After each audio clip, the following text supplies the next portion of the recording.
లంకా పట్టణమున రావణుడు బ్రహ్మను తన మరణం ఎవరి వల్ల కలుగుతుందో చెప్పమని అడగగా, బ్రహ్మ కౌసల్యపుత్రుడు నిన్ను సంహరిస్తాడు అని పలికాడు. రావణుడు బ్రహ్మ మాటలు విని దశరథుని చంపదలుచుకున్నాడు.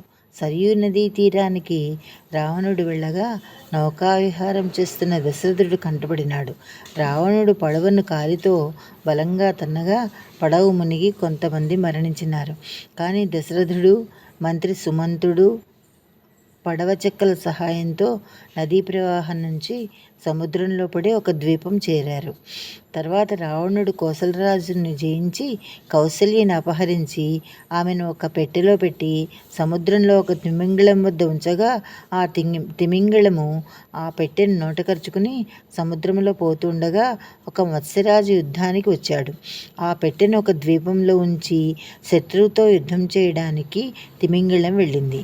ఆ ద్వీపము చేరిన దశరథుడు, సుమంత్రులు ఆ పెట్టెను తెరిచి చూచి విషయాలన్నీ తెలుసుకున్నారు.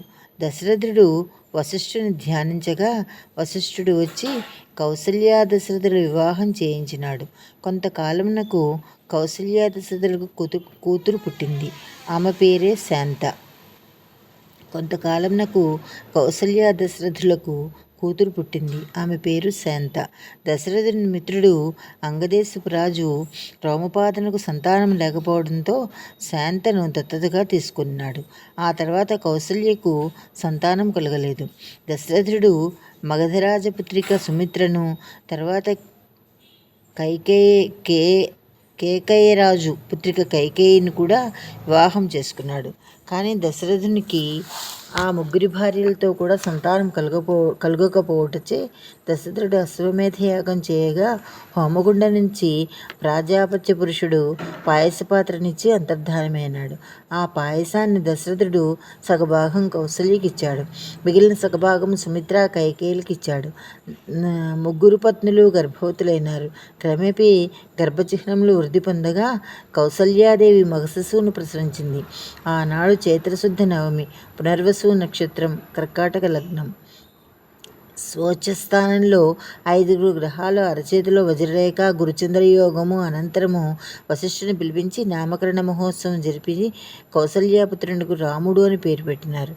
తల్లి అయిన కౌసల్యకు విశ్వరూపాన్ని చూపించదలిచి ఆ పురిటి గదిలో తల్లి తలపైన దివ్య రూపంతో ప్రత్యక్షమైనాడు పరమాత్మ. దేవదేవుడైన నిన్ను కొడుకుగా పొంది నేను ధన్యురాలనయ్యానని ఆనందించి నా యందు అనుగ్రహం ఉంచి పుత్ర స్నేహంతో నన్ను ఉద్ధరించు. లోకాలని మోహింపజేసే నీ మాయను నా యందు చూపకు. నాకు విజ్ఞానం కలుగచేయి. నీ తత్వం తెలుసుకుంటకు నేను సముద్రాలని కాదు. దివ్య రూపం విడిచి పురిటికందుగా పశువానిగా చిరకాలం నీ బాల్యక్రీడలు చూపేటట్లుగా భక్తవాత్సల్యంతో బాలభావాలతో విలసిల్లమని ప్రార్థించింది కౌసల్య.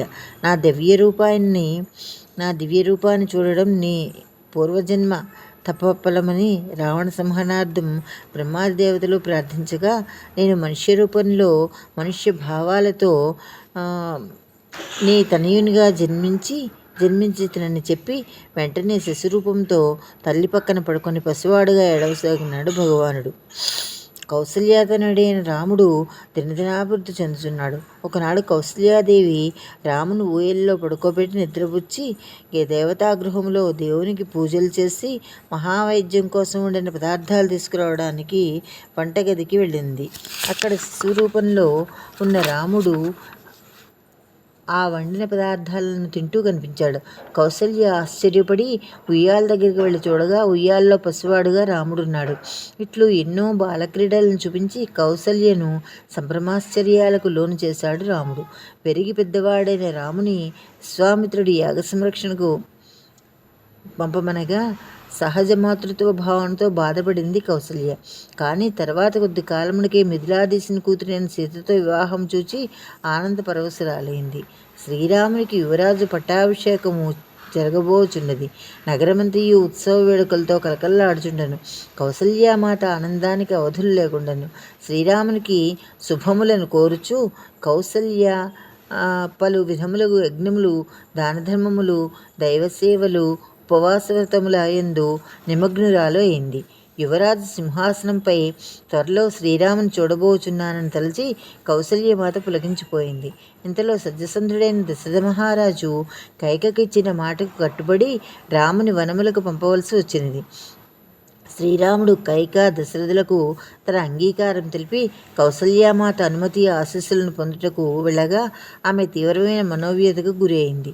పిదప తెప్పరిల్లి రాజపట్టమహిషిగా రాముని వెళ్ళవద్దని శాసించి పిదప ఇట్లు వనవాసములకు పంపట దశరథుడే కాక కైక కూడా కోరినేడల ధర్మపాలనకు తాను అడ్డు చెప్పినట్లు చెప్పనున్న ధర్మనీతిజ్ఞురాలు. వనవాసము నీకు అయోధ్య రాజ్యం కంటే 100 రెట్లు సుఖమును కలిగింపగలదని ఆశీర్వదించిన మాతృహృదయము. దశరథుడు తన రాముడు అరణ్యవాసమునకు వెళ్ళటకు తట్టుకోలేని మనహత్తాపంతో కౌసల్యామందిరం చేరగా అతన్ని ఊరడించి ధైర్యం చెప్పిన సహధర్మచారిణి. కానీ పతిమరణము, పుత్రుని ఎడబాటు ఒకే కాలమున కౌసల్య హృదయమును మిగుల కృంగదీసినవి. అయినను మరలా శ్రీరామును దర్శించవచ్చునన్న ఆశతో ఆమె దుఃఖమును దిగమింగి సహించి 14 సంవత్సరములు వేచి ఉండి చిట్ట చివరికి సీతారామలక్ష్మణులు అయోధ్యకు వచ్చి పట్టాభిషిక్తుడైనప్పుడు రామదర్శనం కలిగింది. కౌసల్య ధర్మదీక్షకు తగిన ఫలము లభించింది. తరువాత శ్రీరాముడు సీతను గర్భవతిగా వనములలో వదిలివచ్చినప్పుడు స్త్రీల హక్కుల గురించి చర్చించి రాముని నిలదీసిన ఏకైక ధర్మశాస్త్రమీ మీమాంసకురాలు కౌసల్య. శ్రీరాముడు అశ్వమేధయాగం తలచినప్పుడు అగ్ని అగాధులందు భార్య యొక్క స్థానమును తెలిపిన సీతను వనము నుండి తీసుకుంటామని లేనేడలా ద్వితీయ వివాహం చేసుకోవాల్సిందిగా చెప్పి ధర్మశాస్త్ర ప్రవక్త కౌసల్య అశ్వమును బంధించిన కుశలవలను బాలకులుగా ఎంచి వారికి తగిన గుణపాఠం చెబుతానని బయలుదేరిన లక్ష్మణునికి రాజశత్రువుల వద్ద కోయిల్లా మృదువుగా భాషింపవలేను, వరాహములే మూలచ్ఛేదం చేయవలేను, మెరుపువలే నిశ్చలుడే గృహములే సర్వ సంపదలు గోరుచు అటునులే నానారూపములు దాల్చుచు గ్రద్ద దృష్టి, కొంగ వినయము, కుక్క విశ్వాసము, సింహ పరాక్రమము కాక సంశయము, పామునడక శత్రురాజులు ఎడ చూపవలను. ఎదురు శత్రువు యొక్క బలమును తక్కువగా ఉన్నప్పటికీ తలచి ఉపేక్షించరాదు అను రాజనీతిని బోధించిన రాజు నీతి కోవిదురాలు కౌసల్య.